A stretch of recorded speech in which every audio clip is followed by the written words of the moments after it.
He nacido 2 veces. La primera vez no estaba allí. Mi cuerpo vino al mundo el 26 de julio de 1937 en Burdeos.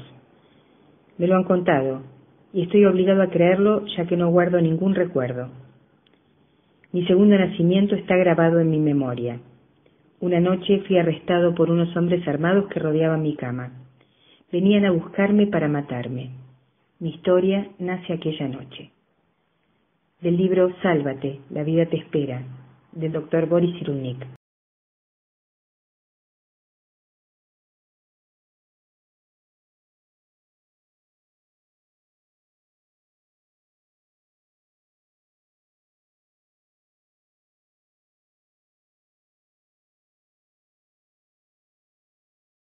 Docteur Boris Cyrulnik, avant de commencer, je voudrais vous remercier de me recevoir ici à Toulon, chez vous. Merci infiniment aussi de la part de mes collègues de l'Argentine. Et je vous ai déjà raconté qu'au mois de septembre auront lieu à Buenos Aires les journées de psycho-neuro-immuno-endocrinologie de la vulnérabilité et de la résilience organisées par Sapine. Donc la première question est inévitable. Dans les dernières années, le concept de résilience s'est élargi et s'est beaucoup médiatisé. Donc, qu'est-ce que pour vous la résilience et quelles sont les différences avec les modèles américains de la personnalité résistante? Alors, la définition la plus simple qu'on donne de la résilience, c'est la reprise d'un nouveau développement après un traumatisme psychique. Il ne peut pas y avoir de définition plus simple. En revanche, ce qui est plus difficile, c'est de découvrir les mécanismes qui permettent la reprise de ce nouveau développement. Et là, il y a des déterminants neurologiques, il y a une résilience neuronale, il y a des déterminants affectifs, et l'affect stimule le cerveau, l'affect sculpte toute une partie du cerveau. Il y a des déterminants psychologiques, le travail de notre monde intime, là ça passe plus par la biologie, ça passe par les représentations, le travail des représentations, et il y a des déterminants socio-culturels, il y a des groupes humains qui reprennent un bon développement avec très peu de syndromes psychotraumatiques, et au contraire d'autres groupes humains, après une guerre, après une déportation, pour les Indiens du Pérou, et certains groupes ont beaucoup de syndromes psychotraumatiques. Donc il y a des déterminants hétérogènes, exactement comme en médecine, où c'est très rare qu'on découvre une cause qui provoque un seul effet.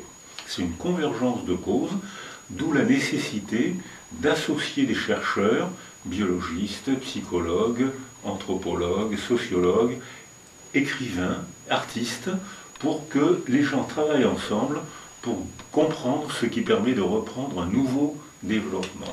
Ça, c'est la définition européenne où on est à peu près d'accord sur cette définition. Les Québécois sont aussi d'accord sur cette définition, on est à peu près d'accord. La résilience américaine, au début, c'était un catalogue de qualités. Ce qui pour nous n'était pas logique, parce qu'à ce moment-là, pour être résilient, il suffit d'être jeune, beau, riche, bien portant, et on aura tous les facteurs de résilience, ce qui bien sûr est absurde. Alors, j'ai été invité à Philadelphia et à New York par Henry Parents, et beaucoup d'Américains ont renoncé à ce catalogue de qualités, mais pas tous. Il y a encore des Américains qui continuent à chercher les qualités de la résilience, ce qui est un contresens, parce que on peut très bien être vulnérable. Quand on a un trauma, on est devenu vulnérable. Mais si on cherche en soi les aptitudes à la résilience, et si on cherche autour de soi le soutien affectif, social et le sens qu'on va donner à ce qui nous est arrivé, même si on est vulnérable, on peut déclencher un bon processus de résilience.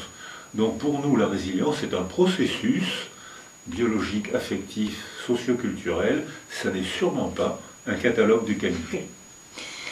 Donc, pour avoir un développement résilient, il faut toujours de l'autre, de l'altérité. Vous ne pourrez pas citer un seul enfant, une seule personne qui pourrait vivre sans un autre. Je ne peux pas vivre sans vous. J'ai besoin de vous, j'ai besoin d'amis, j'ai besoin de conflits pour devenir moi-même. Je ne peux devenir moi-même que s'il y a un autre autour de moi. Donc s'il n'y a pas d'altérité affective, verbale, socio-culturelle, même si j'ai un cerveau sain, ça ne sert à rien. Mon cerveau sain ne pourra pas fonctionner s'il n'y a pas un autre pour le stimuler. Oui, c'est le lien et le sens. Le lien et le sens. Oui. Donc, vous parlez d'une figure littéraire, l'oxymoron, et de la métamorphose des blessures. Vous voulez nous expliquer et nous donner un exemple? Alors je pense que quand on a été blessé, l'oxymoron, c'est une figure de rhétorique qui veut dire comme par exemple un toit de maison tient parce que chaque toit s'appuie sur l'autre. Des fusils tiennent parce que chaque fusil s'appuie sur l'autre. Quand on a été blessé, la blessure, elle est dans notre corps, dans notre cerveau ou dans notre mémoire, dans le récit qu'on se fait de soi. J'ai été blessé, j'ai été chassé de mon pays, j'ai été maltraité, j'ai été agressé sexuellement. La blessure, dans le réel, je l'ai reçue. Mais si j'arrive à m'en sortir, à ce moment-là, je vais métamorphoser ma blessure et je vais la transformer en engagement social, en rage de comprendre. J'ai besoin de comprendre ce qui m'est arrivé, parce que si je comprends, je transforme ma blessure. Si je ne comprends pas, je reste prisonnier du passé. Je ne pense qu'au passé. C'est la définition du syndrome psychotraumatique. Je vois toujours la même image, je ne pense qu'à ça, ça me revient en cauchemar la nuit. Tout ce que je perçois évoque ma blessure. Donc je suis prisonnier du passé. Si je cherche à comprendre et à vous faire comprendre, à partager ce qui m'est arrivé, parce que vous êtes psychologue, parce que vous êtes artiste, parce que vous êtes prêtre, parce que je vous fais confiance et que j'ai envie de réfléchir avec vous, parce que vous êtes ma base de sécurité. Ma base de sécurité, ça peut être ma femme, ça peut être mon psychothérapeute, ça peut être un écrivain, un artiste. À ce moment-là, je cherche à comprendre et je dois chercher les mots qui remanient la représentation de ma blessure. Et si je dois vous l'adresser, je ne peux pas parler n'importe comment, je suis obligé de m'appliquer à choisir des mots, des phrases, des images, pour me rendre capable d'être compris par vous. Donc c'est un effort, c'est une élaboration, comme disent les psychanalystes, c'est une élaboration qui remanie, non pas la blessure je l'ai reçue. J'ai été déporté, j'ai été agressé sexuellement, j'ai été maltraité, etc. La blessure, je l'ai reçue. Mais je ne souffre plus du passé, puisqu'au contraire, même si je peux en faire une pièce de théâtre ou un essai psychologique ou un engagement politique, j'éprouve le plaisir de comprendre, donc j'ai transformé ma souffrance en plaisir de comprendre et en plaisir de partager avec vous. Donc c'est une métamorphose de la représentation. Mais tout récit est une trahison du réel. C'est-à-dire que, puisque je pense que je veux vous plaire, ou je pense que vous ne comprenez pas, ou je pense que peut-être vous m'en voulez, je me méfie un peu de vous, à ce moment-là, je vais choisir dans mon passé des images et des mots que je vais vous adresser. Donc c'est une reconstruction. C'est pas la mémoire, c'est pas le retour du passé, c'est la représentation du passé. Donc mais je redeviens maître de mon monde intime quand je cherche à élaborer, à me remanier la représentation, soit en psychologie, soit sous forme de roman, soit sous forme d'engagement politique. Mais la blessure restera toujours toute la vie, et comme le murmure des fantômes. Alors la blessure, je l'ai reçue. Tous les gens, on l'a reçue. Dans le réel, on a été blessé. Mais on n'est pas soumis au passé. Mais Comme on travaille avec un groupe qu'on a appelé résilience et personnes âgées, et même résilience et maladie d'Alzheimer. Oui. Et on constate qu'on a fait deux populations. Une population de gens blessés qui sont fréquents, 40% des hommes et 30% des femmes finissent leur vie en ayant connu un ou deux traumatismes graves. Donc c'est fréquent, c'est une souffrance fréquente. Lorsque ces gens ont été laissés seuls, sans soutien et sans sens, ils ont ruminé. Ils se sont défendus par le déni. Allez, on parle d'autre chose, c'est fini tout ça. Non, ne me parle pas de ça, c'est fini. Ou par le secret. Moi, je n'ai jamais été déporté, non. Moi, je n'ai jamais fait la guerre, non. Moi, je n'ai jamais été agressé sexuellement. Donc, ils ont le droit de se défendre. C'est un mécanisme de défense, mais c'est une légitime défense. Ils ont le droit de se défendre, ils ont souffert, ils se défendent, mais ça donne un trouble de la personnalité, ça donne une personnalité inauthentique, puisqu'ils ne peuvent pas parler spontanément, ils ne veulent pas dire ce qui leur est arrivé. Cette population-là, avec la mémoire du grand âge, ou avec les troubles de la mémoire de la maladie d'Alzheimer, on voit ressurgir l'empreinte biologique de la mémoire passée. Et ça ressurgit comme si c'était hier. Alors que l'autre groupe qui a élaboré sa souffrance, qui a écrit un livre, qu'il a laissé dans son tiroir, qu'il n'a pas publié, qui s'est engagé dans une association, qui a fait de la peinture, chacun fait ce qu'il sait faire. Le groupe qui a remanié la représentation de sa souffrance n'a pas eu ce retour de la mémoire passée. En France, ici, à Toulon, il y a eu les Toulonnais, pendant la Seconde Guerre mondiale, ont beaucoup souffert, un petit peu de l'occupation italienne, un peu plus de l'occupation allemande, beaucoup la flotte française s'est sabordée dans le port pour ne pas avoir à choisir entre Pétain et Giraud et De Gaulle. Ils ont préféré faire exploser les bateaux de toute la marine française, et ce qui a le plus massacré Toulon, c'est les bombardements américains. Les bombardements américains, parce qu'il y avait l'arsenal, et il y a eu des milliers de Français qui ont été tués par nos libérateurs, les Américains. On parle pas, les gens ont dit, allez c'est fini, on ne parle pas de tout ça, la vie reprend, on n'en parle plus. Et maintenant, il y a des dames, des hommes qui ont 80, 90 ans, et qui se remettent à revivre comme des hallucinations ce qui est tracé dans leur mémoire. Par exemple, j'avais l'autre jour une dame de 87 ans qui disait à sa fille, tu entends les Allemands? Sa fille qui a 30 ou 50 ans, je dis, mais enfin maman, la guerre est finie depuis 75 ans, c'est fini. Mais si, j'entends les Allemands, j'entends les chars dans la rue, j'entends... Et ça revient, ça a été enfoui, ça n'a pas été élaboré, ça n'a pas été soigné, ça a été enfoui. On a cru à un processus de résilience, ce n'était pas du tout un processus de résilience, puisqu'elle ne l'a pas élaboré, elle ne l'a pas travaillé. Ça ressurgit, comme si ça... Et les gens disent, j'en souffre aujourd'hui, comme si ça venait d'arriver, comme si c'était arrivé la veille, alors qu'en fait c'est arrivé il y a 75 ans. Donc, si les gens ont élaboré, ont parlé, ont cherché à comprendre, ont été entourés par leur culture, par la mairie, par les associés, par leurs enfants, à ce moment-là, ce phénomène-là de résurgence du traumatisme passé, ce phénomène n'arrive pas. Donc on a une preuve que le travail psychologique, affectif, peut empêcher la résurgence du passé. Quand vous dites le déni est nécessaire dans une époque de la vie, dans une enfance traumatisée, mais à l'âge de la vie adulte, il faut parler. Voilà. Alors le déni, il y a un temps du déni. Oui. Il y a un temps, comme la métaphore que je propose, c'est on se casse la jambe. Si on veut faire marcher les gens tout de suite, on aggrave la fracture. Parle, raconte-moi ce qui t'est arrivé. Et les gens souffrent encore plus.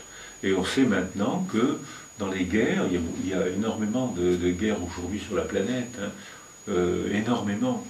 Et si on fait, les gens, la plupart du temps, les gens veulent être entourés pour le café, pour la solidarité et ils ne veulent pas parler de la guerre, ni entre adultes, ni avec les enfants, ce qui transmet un fantôme. Mais on peut pardonner, on peut comprendre à ces gens. Il y a, comme pour la fracture de jambe, il y a un temps du déni, il y a un temps où il ne faut pas faire marcher les gens qui ont la jambe cassée, on aggrave la fracture. On leur met un plâtre pour qu'ils puissent se calmer, pour que l'os puisse recommencer à se fabriquer un peu d'os. C'est bien, mais on ne peut pas passer sa vie avec un plâtre. Il y a bien un jour où il faudra enlever le plâtre, il y a bien un jour où il faudra parler. Et à ce moment-là, les gens parlent que si ils ont la force et le désir de parler, et que si leurs enfants ou la culture leur donne la parole, ce qui n'est pas toujours le cas. Qui peuvent écouter. Voilà, qui peuvent écouter, ce qui n'est pas toujours le cas, parce que la culture très souvent les fait taire. Allez, c'est fini tout ça, parce que c'est confortable de faire taire le blessé, ça permet d'éviter de soulever les problèmes de la guerre civile, des bombardements, des agressions sexuelles. C'est confortable, mais c'est pas vrai. Et c'est embêtant pour les enfants, parce que les enfants ont des parents étranges, c'est-à-dire qu'ils ont des parents auxquels ils s'attachent, mais ces parents ont une manière curieuse de parler. Ils parlent de tout sauf de la guerre, de tout sauf de la guerre civile, de tout sauf des agressions sexuelles. Les enfants comprennent que ce silence attire leur attention. Et le silence, ça indique le lieu du crime. Et le fait de se taire, dans un premier temps, c'est pour protéger les enfants, mais ça transmet un fantôme, c'est-à-dire que les enfants ont une angoisse, une inquiétude. Pourquoi est-ce que maman se tait quand je lui demande de quel pays elle vient? Qu'est-ce que c'est que ce silence? Alors qu'elle parle tout le temps, et sur ce point-là, elle se tait, il y a un mystère, là, il y a un crime. Alors, c'est difficile parce que quand les gens ont été blessés, dans un premier temps, ils ne peuvent pas parler, ils serrent les dents. Ils ne peuvent pas parler. On respecte ce temps du silence, mais on est avec eux. On les soutient, on les sécurise, on parle du temps, on parle du football, on parle de ce qu'on peut parler, des choses qui peuvent... Et c'est un soutien affectif. Et ensuite, il faudra bien aborder le problème. Il y a des gens qui ne l'ont pas fait. Ici, à Toulon, il y avait beaucoup de communistes qui ont parlé de la guerre tout de suite. Tout de suite, ils ont mis des photos partout. Ils ont défilé avec des pyjamas de déportés. Ils ont tout de suite. J'ai soigné tous leurs enfants. Ils avaient transmis le traumatisme en pleine tête. Les enfants faisaient des cauchemars. Les enfants faisaient des cauchemars sur la tragédie de leurs parents, c'est-à-dire qu'ils voyaient en cauchemar ce que leurs parents avaient subi dans le réel. J'étais à Nancy, où il y a eu un groupe de juifs, adolescents, qui ont survécu. Il n'y a eu que 2,3% de survivants à Auschwitz, mais voilà. Là, ils en ont fait partie, et ils ont dit, on va se marier entre nous, parce que personne ne va nous croire, on ne pourra pas témoigner, donc on va rester entre nous et on va se marier. Ils se sont mariés, et ils ont parlé, puisqu'ils étaient entre eux, donc ils se sentaient compris par leur mari ou par leur femme. Ils ont parlé. Tous leurs enfants leur ont reproché. Vous auriez dû vous taire, votre silence nous aurait protégés. Ça pose un énorme problème, parce que si les blessés de l'âme parlent, ils transmettent l'horreur. Si les blessés de l'âme se taisent, ils transmettent l'angoisse. Alors, le seul moyen, c'est le détour du tiers, c'est-à-dire par la psychologie, par l'œuvre d'art, par le cinéma, par le roman, par la philosophie, par tout ce qu'on peut faire. Alors à ce moment-là, ça éloigne l'émotion. Ma fille, j'ai quelque chose à te dire, j'ai pas la force, j'ai pas le courage de te le dire, c'est trop difficile pour moi, je peux pas te le dire. Je sais que ça te gêne, mon silence te gêne, mais moi je peux pas te le dire, c'est trop dur. Mais tu vas aller au cinéma, et tu vas aller voir un mauvais film de Spielberg, et tu vas aller au théâtre, tu vas lire ce livre et on va en parler. Et la fille comprend très vite que le comédien, c'est le porte-parole du père blessé, que le père n'a pas la force ou le courage de parler, mais en parlant du comédien, en parlant du roman, en parlant de l'essai psychologique, les enfants rapidement vont comprendre que c'est le père qui éloigne l'émotion. Et ils vont comprendre, et ça va les intéresser. Et on voit que les deuxièmes générations, les troisièmes générations d'enfants traumatisés sont très intéressés par les épopées de leurs grands-parents. Alors que la première génération est angoissée, la première génération est angoissée parce que les parents étaient blessés. Et pour leurs enfants, ils n'ont pas été une base de sécurité. Comme ils étaient blessés, pour leurs enfants, ils ont été une base d'insécurité. Et pour les petits-enfants sont très intéressés. Ah bon, ça se passait comment? Et la guerre civile, pour eux c'est une épopée, pour les parents c'est une blessure. Pour les petits-enfants, c'est une histoire. Ah, c'est une épopée. Et alors à ce moment-là, les petits-enfants donnent souvent la parole aux grands-parents, alors que les enfants, très souvent, n'ont pas donné la parole à leurs parents, parce que les parents se sont tus pour ne pas de traumatiser leurs enfants, et les enfants n'ont pas posé de questions pour ne pas traumatiser les parents. Et ça a provoqué un trouble. Vous avez travaillé avec des enfants victimes des abus, des violences familiales ou victimes de la guerre. Comment pouvons-nous, en tant que thérapeute ou psychiatre, les aider pour avoir un développement résilient? Alors, je pense que les traumatismes sont très fréquents. Je vous disais tout à l'heure, d'après l'Organisme mondial de la santé, 40% des hommes et 30% des femmes finiront leur vie avec un ou deux traumatismes. C'est donc une souffrance très fréquente, dont on parle peu. Freud en avait parlé, mais le traumatisme pour Freud, c'était un traumatisme sexuel qui expliquait l'hystérie. Or, ce n'est pas du tout comme ça que nous, on pense le traumatisme. Pour nous, le traumatisme, c'est une sidération psychique, une agonie psychique, un arrêt de pensée, une mort psychique, une agonie. Et si on ne sécurise pas le blessé, ben, il reste en agonie toute sa vie. Ou en tout cas très longtemps. Pour nous, psychothérapeutes, il faut qu'on se transforme en base de sécurité. C'est-à-dire qu'il ne faut pas se taire tout le temps. Pourquoi il se tait? Il ne m'aide pas. Il ne faut pas parler tout le temps, parce qu'à ce moment-là, on pose des questions comme un policier. Qu'est-ce que tu as fait à cette heure-ci? Où est-ce que tu étais cette nuit-là? Donc, ce n'est pas de la psychothérapie, ça. C'est-à-dire Freud disait, il faut devancer un peu le patient. Ah, tu me dis que tes parents sont partis, ont été chassés d'un pays. Moi, psychothérapeute, ah bon, est-ce que... Donc, ils ont souffert. Donc, alors, non, ils n'ont pas souffert. Et puis, 2 mois après, ils n'ont pas souffert, mais je me demande pourquoi ils n'en parlent jamais. S'ils n'en parlent jamais, c'est peut-être qu'ils ont souffert.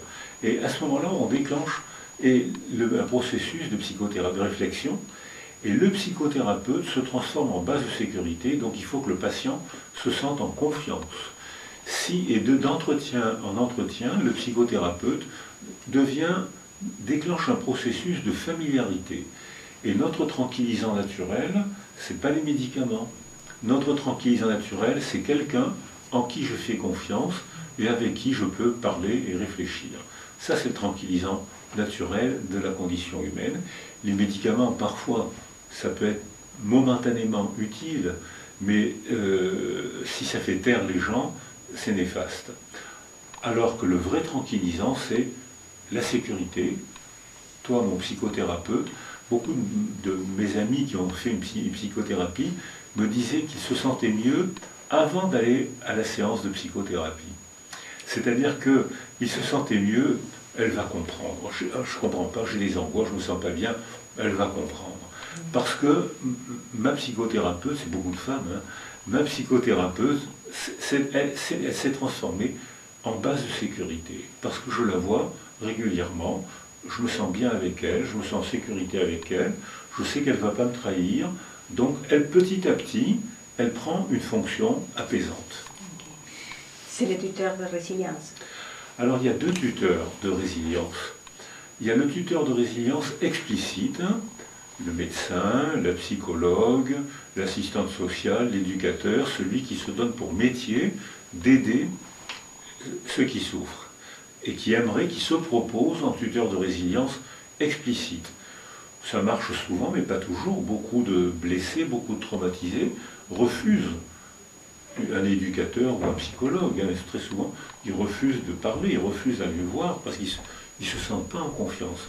Alors il y a un autre tuteur de résilience qui est le tuteur de résilience implicite.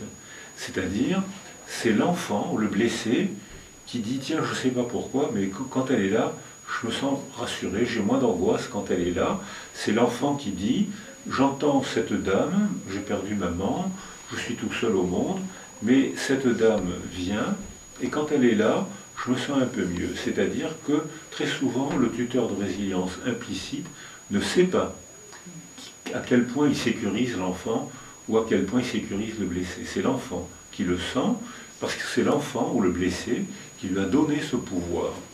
Quand j'ai travaillé dans les favelas du Brésil, avec Sandra Cabral, que j'ai rencontrée à Buenos Aires, et elle danse très bien le tango. Oh.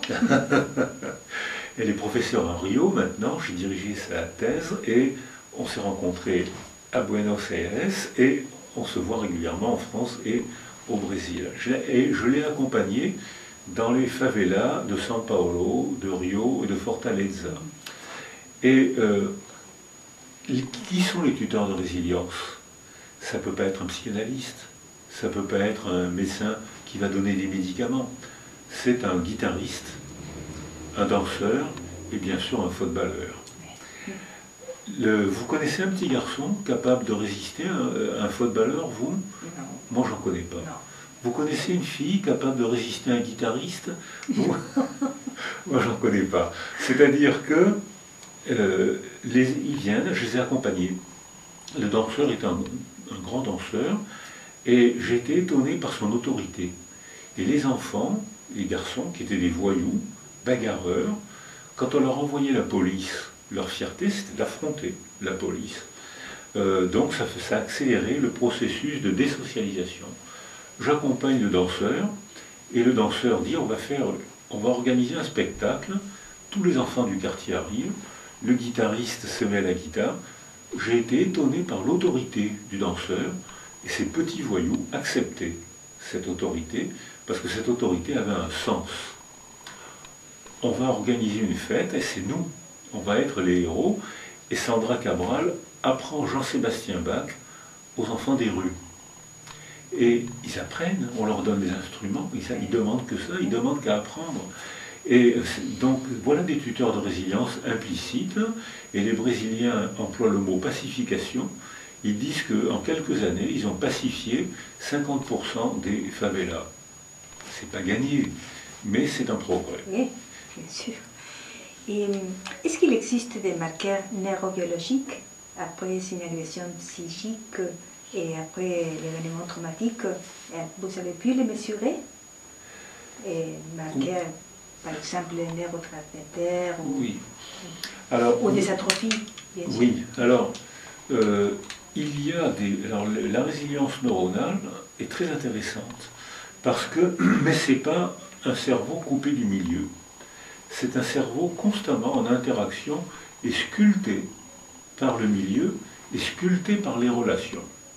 C'est-à-dire que si je me sens en confiance avec vous, puisque vous êtes ma psychothérapeute, parce que vous êtes venu de la planète Mars pour parler avec moi, je me sens en confiance avec vous, je ne sécrète pas les mêmes substances. Et quand je vais dormir ce soir, je serai apaisé par notre relation, l'architecture de mon sommeil sera normale pour mon âge. Et je vais avoir les stades normaux de l'architecture du sommeil. Si je suis mal avec vous, et surtout, si je suis seul, je vais être inquiet, je vais être en alerte, donc mon amygdale rhinencéphalique va consommer beaucoup de sucre, beaucoup d'énergie.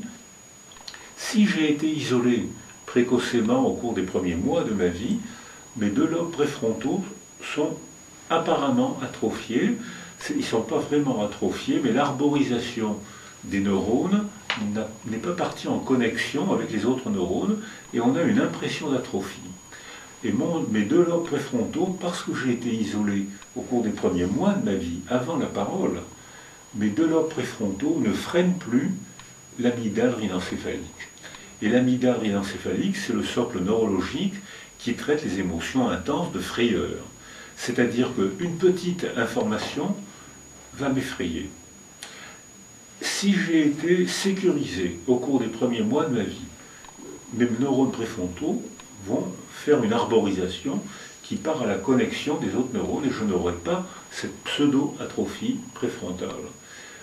Le principal régulateur de l'émotion, c'est le lobe préfrontal qui inhibe l'amygdale rhinencéphalique, c'est-à-dire qu'elle flambe moins parce que mes deux lobes préfrontaux la freinent. Si j'ai été, et c'est ce qui veut dire que une même information, un sursaut, une menace, un mot, une même information, si j'ai été sécurisé dans mon enfance, ça va devenir un jeu, ça va devenir une invitation à l'exploration. La même information, si j'ai été isolé dans mon enfance, ça va devenir une alerte parce que je n'ai pas le frein de mes neurones préfrontaux. Le deuxième régulateur de l'émotion, c'est la parole. Si j'ai été seul dans un milieu pauvre, sans culture, ou si j'ai été abandonné, je ne sais pas parler, ou je sais mal parler, et j'ai perdu un régulateur de l'émotion. Et si j'ai une émotion, je ne vais pas pouvoir le dire, je vais m'auto-agresser ou je vais vous agresser. Le troisième régulateur de l'émotion, c'est les rituels sociaux. Les bals, les fêtes populaires, les mauvais matchs de football, mauvais. Et oui, parce que dans les mauvais matchs de football, tout le monde joue. Alors que dans les grands matchs de football, il n'y a que les grands professionnels qui jouent. Oui, c'est vrai. Alors que dans les mauvais matchs de football, c'est les gens du quartier qui jouent entre eux, qui se parlent, qui se disputent, enfin, qui font la fête, quoi. Donc c'est les mauvais matchs de football qui sont des tuteurs de résilience implicites. S'il n'y a pas de culture autour de moi, il n'y a pas de match de football, il n'y a pas de fête de quartier, et je suis seul avec ma souffrance. Et je ne sais pas régler, contrôler mes émotions, je suis psychopathe. Je suis soumis à des mécanismes, des déclencheurs d'émotions que mon milieu ne m'a pas appris à contrôler. Si vous me sécurisez, ce soir, je vais m'endormir paisiblement parce que j'aurai bien bavardé avec vous. Si vous m'agressez ou si vous m'abandonnez, je vais être tout seul dans la vie. Ce soir, je vais être mal à l'aise. Si je suis un enfant, je vais avoir peur de la nuit. Je vais m'empêcher de m'endormir. Et je ne vais m'endormir que épuisé où je vais tomber en sommeil au stade paradoxal parce que je ne me suis pas décontracté pour les stades 1, pour les stades 2 et pour les stades 3 du sommeil. Je ne les ai pas laissés venir parce que j'étais en alerte, j'étais seul, j'avais peur de tout. Donc je ne m'endors que épuisé. Et il y a une avance au sommeil paradoxal. Et cette avance au sommeil paradoxal, le sommeil rapide, biologiquement très coûteux, c'est le moment des accidents médicaux de la nuit, c'est l'infarctus, le dème aigu du poumon, la crise d'asthme. C'est au moment du sommeil paradoxal parce que ça consomme beaucoup d'énergie. Et quand il y a une avance au sommeil paradoxal, les stades lents sont sabotés. Et le stade lent sécrète la base de mon cerveau, la sécrétion des hormones de croissance et des hormones sexuelles. Et c'est pour ça que les déprimés se réveillent le matin fatigués parce qu'ils n'ont pas sécrété assez d'hormones de croissance. Et ils n'ont pas sécrété assez d'hormones de croissance parce que la veille ou les semaines précédentes, ils n'ont pas été sécurisés par un soutien affectif ou par un travail de la parole, parce que je considère que la parole a une fonction affective bien plus qu'informative. Quand on parle avec quelqu'un, on s'affecte. Oui. Je me suis rappelé de Marilyn Monroe et Hans Christian Andersen, des exemples de murmures de fantômes. Et pourquoi pensez-vous que Marilyn Monroe n'a pas pu survivre à son abandon? Parce que Marilyn Monroe, c'est vraiment la victime que personne n'a aidée. Ouais. ses parents ne l'ont pas aidée. Et au contraire, elle a été abandonnée, elle a été élevée dans des institutions qui, à cette époque-là, s'occupaient très mal des enfants. J'ai été dans des institutions comme ça, on ne parlait pas aux enfants, on les battait, et quand on ne les battait pas, on leur parlait brutalement. « Ici, attends !» Il n'y avait pas de lien, la parole n'avait pas sa fonction affective. Et Marilyn Monroe n'a connu que ça. Elle a été exploitée par les hommes. Elle a été exploitée sexuellement par des hommes qui se moquaient d'elle. Elle a été exploitée financièrement par des hommes qui ont gagné de l'argent grâce à elle. Et elle a été pratiquement, elle n'a jamais été soutenue. Les hommes ont profité d'elle, mais ils ne l'ont jamais soutenue. Peut-être que c'est Joey DiMaggio, c'était son seul mari, son premier mari. Son premier, l'autre c'est Arthur Miller. C'est ça. Et son premier mari, avant de se suicider, elle lui a téléphoné, il n'était pas là. Et peut-être on peut imaginer que si Joey DiMaggio, lui, il l'a sécurisé. Mais c'était un homme, elle a été mise dans des sphères planétaires. Le monde entier la connaissait, il l'admirait tellement elle était belle. Mais elle a été mise au-dessus de ses moyens. Et Joey DiMaggio, lui, peut-être, il aurait su la sécuriser. Alors qu'Arthur Miller n'a pas su la sécuriser. Et peut-être qu'il a, lui aussi, peut-être qu'il en a profité. Il était fier d'avoir comme femme Marilyn Monroe, mais le couple n'a pas tenu très longtemps. Il n'avait pas d'échanges, j'imagine qu'il n'avait pas d'échanges verbaux, j'en sais rien. Mais je pense qu'elle parlait plus avec son premier mari, le sportif, qu'avec Arthur Miller. J'en sais rien, mais j'imagine ça comme ça. Donc elle a été exploitée, abandonnée, et alors elle, personne ne l'a aidée à déclencher un processus de résilience. C'est un bon exemple d'anti-résilience. Oui, c'est ça. On a empêché, les gens qui l'entouraient ont empêché le processus de résilience. Et le cas contraire, c'est le de Hans Christian Andersen, parce qu'il a eu une enfance terrible, mais il a pu s'échapper vers le conte. Alors, beaucoup d'enfants, les orphelins, beaucoup d'enfants maltraités se réfugient dans l'imaginaire.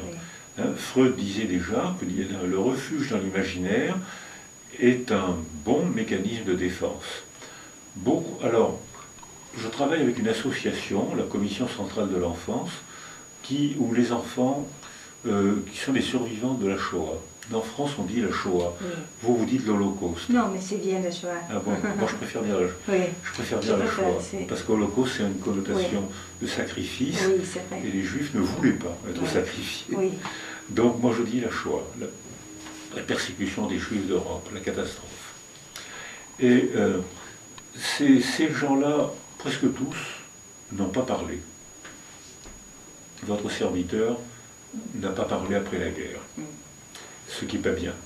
Mais il n'y avait pas de réflexion sur comment faut-il se comporter maintenant. Il y a une réflexion.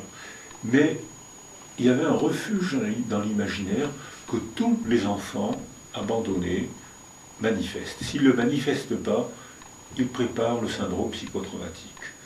Et les enfants qui se réfugient dans l'imaginaire luttent et empêchent le syndrome psychotraumatique. Alors ce refuge dans l'imaginaire, je l'ai vu avec des petits Roumains, je l'ai vu avec tous les enfants abandonnés. Il y en a un que j'ai vu en Roumanie, à l'époque où Ceausescu avait rempli des mouroirs en forçant les femmes à abandonner les enfants. Et ces enfants étaient mis dans des orphelinats. Ce n'étaient pas des orphelinats, on ne leur parlait pas, on les mettait dans des salles de 60 à 100 lits, personne ne leur parlait. Ils avaient une soupe à midi et un coup de jet d'eau tous ensemble par mois. Ils sentaient mauvais, ils ne parlaient pas, ils se balançaient tout le temps. Et c'était, j'ai vu ça en Bulgarie il n'y a pas longtemps, c'est très poignant. Et ces enfants-là, alors là, ces enfants ne sont pas résilients, ils ne peuvent pas déclencher un processus de résilience, même si leur cerveau est sain, même si génétiquement, ils sont des gros transporteurs de sérotonine. S'il n'y a personne autour d'eux, ça ne sert à rien d'avoir un cerveau sain, ça ne sert à rien de sécréter la sérotonine. Il faut un autre. S'il n'y a pas d'autre, vous pouvez sécréter 3 kg de sérotonine par heure, ça ne sert à rien. Donc ça veut dire que ces enfants-là, en revanche, ceux qui avaient la force de se réfugier dans l'imaginaire, ils rêvaient, quand je serai grand, je serai pompier, je serai aviateur, je serai artiste, beaucoup rêvent qu'ils seront artistes. Et ce petit Roumain, je l'ai vu à Constanța, dans le sud de la Roumanie. Il avait un retard de langage énorme, il se balançait tout le temps, il était sale, il sentait mauvais, il ne parlait pas, ou très mal, et il a été adopté par une famille toulonnaise. Et je l'ai revu à Toulon, et il n'y a pas longtemps, je l'ai invité à déjeuner à côté, au bord de la mer, et il est devenu professeur d'université. C'était ce qui prouve qu'il y a des séquelles, quand même. Ça prouve qu'il n'a pas tout réglé, sinon il ne serait pas professeur d'université. Donc, et il me dit que quand il était très malheureux, dans les mouroirs roumains, il imaginait qu'il plongeait sous l'eau, et il y avait un dôme de lumière et d'air, il rentrait dans ce dôme, il était entouré de poissons et d'animaux, et il était heureux. Donc c'était son rêve, c'était son refuge dans l'imaginaire. J'ai discuté avec un Polonais chrétien qui a été à Auschwitz, parce qu'il y a eu des chrétiens à Auschwitz, il y a eu 3% des déportés d'Auschwitz étaient chrétiens, c'était souvent des résistants, ou c'était parfois des Allemands anti-nazis. Mais c'était 3%. Et lui, c'est un Polonais chrétien, et quand il y avait l'horreur de la vie d'Auschwitz, il cherchait à se rappeler des phrases de Proust. Et avec une phrase de Proust, vous faites un quart d'heure, hein, vous tenez un quart d'heure. C'est-à-dire qu'il cherchait à se rappeler les phrases de Proust, et il se créait là-dedans, il se créait un monde de beauté. Il souffrait moins, parce qu'il y avait un refuge dans l'imaginaire. Mais tous les enfants ne sont pas capables, et certains enfants sont tellement malheureux qu'ils sont prisonniers du contexte, ils se défendent mal, et ils ne déclenchent pas un processus de résilience. Et quel était votre refuge de l'imaginaire? C'était aussi comme mon petit Roumain, mais moi c'était pas dans l'eau, c'était sous la terre. Je rêvais que j'allais dans une forêt, que j'entrais dans un arbre, comme un arbre creux, que cet arbre creux descendait sous la terre, et là, il y avait plein d'animaux, et je rêvais que je parlais avec les animaux, et beaucoup d'enfants abandonnés ont ce fantasme de parler avec des animaux. J'avais une petite patiente qui me disait, quand je suis trop malheureuse, je prends la tête de mon chien, je le tiens par les 2 oreilles, je mets mon front contre son front, je lui raconte mes malheurs, il n'en répète pas un mot. C'est-à-dire... Votre chien qui est la gagnante. Nous pouvons faire un processus résilient à tout moment de la vie. Vous avez parlé des maladies d'Alzheimer. Alors oui, on peut déclencher un processus de résilience à tous les moments de la vie, mais après 120 ans, c'est plus difficile. Après l'âge de 120 ans, là, ça ne marche plus. À partir de vos souvenirs d'enfance, dans votre dernier livre, vous avez parlé de la mémoire traumatique et de la représentation du passé. C'est possible de dire que nous arrangeons nos souvenirs traumatiques pour qu'ils soient plus tolérables? Alors oui, on arrange la représentation de son trauma pour le rendre supportable, et ceux qui ne le font pas souffrent de syndrome psychotraumatique. C'est-à-dire qu'ils voient, il m'a menacé avec son revolver, je vois toujours le revolver, il est toujours sur moi, ils sont prisonniers. Et en revanche, ceux qui arrivent à remanier, oui, il avait un revolver, mais j'ai vu qu'à côté, quelqu'un aurait bien voulu m'aider, j'ai entendu la sirène de la police qui venait à mon secours. Après, j'ai été secouru par quelqu'un qui m'a tendu une tasse de café. Donc, je mens pas, j'arrange ces morceaux de vérité. J'ai entendu une sirène, on m'a tendu une tasse de café, et je me fais un petit roman avec ça. Je me rappelle quand il a voulu me tuer avec son revolver, ou quand il m'a battu, je me rappelle ça. Mais je me rappelle aussi qu'il y avait des gens gentils, et que l'humanité n'est pas complètement pourrie, que je peux garder un peu d'espoir en moi. Il y a des gens qu'on peut aimer. Et les enfants ou les adultes qui ne peuvent pas faire ça ne déclenchent pas un processus de résilience. Et pour finir, vous voulez nous donner quelques réflexions sur la résilience? Sur la résilience, quelques réflexions à propos du congrès qui vient d'avoir lieu à Paris il y a 10 ans. Il y a eu 2 congrès. Il y a eu le congrès mondial à Paris il y a 2 ans, et là, il y a quelques semaines, il y a eu le 2e congrès mondial en Roumanie à Timișoara. Et c'était très bien organisé, et on a constaté ce que vous avez dit au début de notre entretien, c'est-à-dire que il y avait des Américains, il y avait Basten, il y avait un Anglais, Michael Rutter, il y avait des Américains qui étaient d'accord avec nous, qui avaient abandonné le catalogue de qualité et qui maintenant raisonnent comme nous en termes de processus de résilience. Mais il faut qu'on se rencontre beaucoup, il faut qu'on publie beaucoup pour éviter les contresens sur la résilience, parce qu'il y en a beaucoup. Comme tous les concepts porteurs, beaucoup de gens se précipitent sur la résilience sans savoir ce que c'est. Alors, il y a des gens, par exemple, il y a beaucoup de gens en France qui écrivent un livre et ils mettent résilience sur la couverture. Ça fait vendre le livre, il n'y a pas un mot sur la résilience dans le livre. Il y a des gens qui se disent résilients sans savoir la définition. Mais je crois que c'est inévitable. Dès qu'un concept entre dans la culture, il y a une boursouflure sémantique, c'est-à-dire que tout le monde se précipite sur ce concept, mais le seul moyen d'enlever la boursouflure, c'est d'expliquer ce que vous m'aidez à faire. Oui. Merci, Dr Cyrulnik, merci infiniment pour votre temps et pour votre générosité. Et pour moi, j'ai eu l'immense privilège de vous connaître. C'est un plaisir pour moi. Merci.